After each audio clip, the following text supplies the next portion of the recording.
Welcome to the 9 energy centers, to the body graph.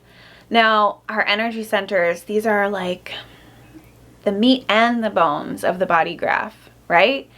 Depending on which energy centers we have defined, this is going to determine our type, our aura, our strategy, our authority. It determines where's our consistent energy, where do we give energy to the world, and also where do we receive it.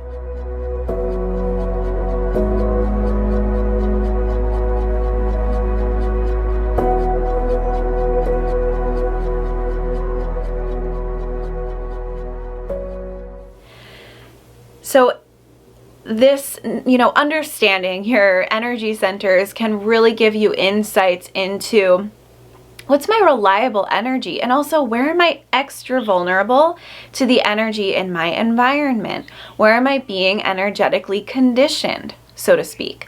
Where might this conditioning be playing out in different dynamics, in my relationships, in my business, right?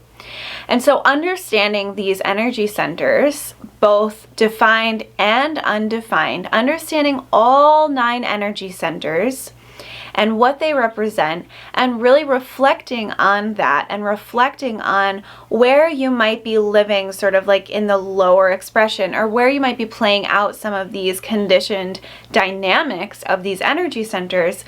This is going to give you so much information as far as, what are the lessons you're here to learn? I'm not someone who believes that these undefined centers are a bad thing. Absolutely not.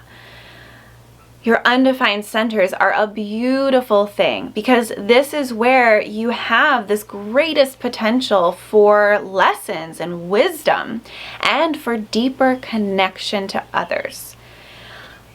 We are human beings. We are social animals. We are designed to interact with others. That's why we literally go crazy in isolation, okay? So it is not a bad thing that you absorb and amplify energy from your environment in those undefined centers. In fact, because of that dynamic, when you bring this new awareness, after learning about all these energy centers, now you get to bring this new awareness. You get to bring this new awareness to every area of your life so that you can point out where this energy feels exaggerated for you, where this energy might be amplified for you. And when you feel it's exaggerated or amplified, it's an indication that it's not yours. And when you can differentiate, when you can discern what's your energy from what's someone else's energy, or the collective energy, or just not in full alignment with you, it presents an opportunity. It presents an opportunity for you to really ask yourself, okay, well, if this isn't me, what is me? And how can I learn how to connect back with myself? And what is the lesson that's available to me through this dynamic, through this conditioning? As an example, the undefined heart center or ego center does not have consistent willpower or motivation or self-worth. It's something that needs support. And we find ourselves with the undefined heart center overcommitting to things in order to prove ourselves. We're doing things to prove our worth. We're doing things to prove that we can see it through.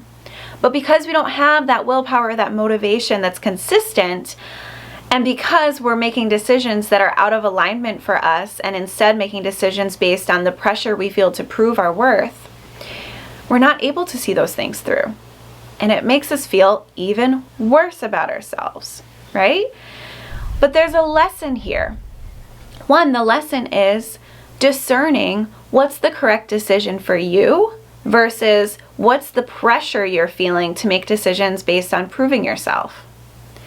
Another lesson is to set yourself up with support and accountability. When you do learn how to make a decision that's very aligned with you, you're still not going to have the consistent motivation and willpower to see it through. So what support and accountability are you setting up? What kind of, what kind of support are you setting up for yourself so that you can see that thing through, because it is deeply important to you. And the most important lesson of all for this center, for this undefined center, is really cultivating this deep inherent sense of worth. I am worthy because I am. I'm worthy because I'm breathing, right? And so when you're able to deeply learn these lessons, not only does it bring you so much more peace and alignment and clarity and confidence, but it also allows you to meet other people on a much deeper level. Now you're able to spot who might not feel like they're worthy. You might be able to spot who doesn't have consistent willpower or motivation, and how to help them to see things through. You'll be able to help people, especially those of you watching this that are coaches or consultants or intuitives or healers.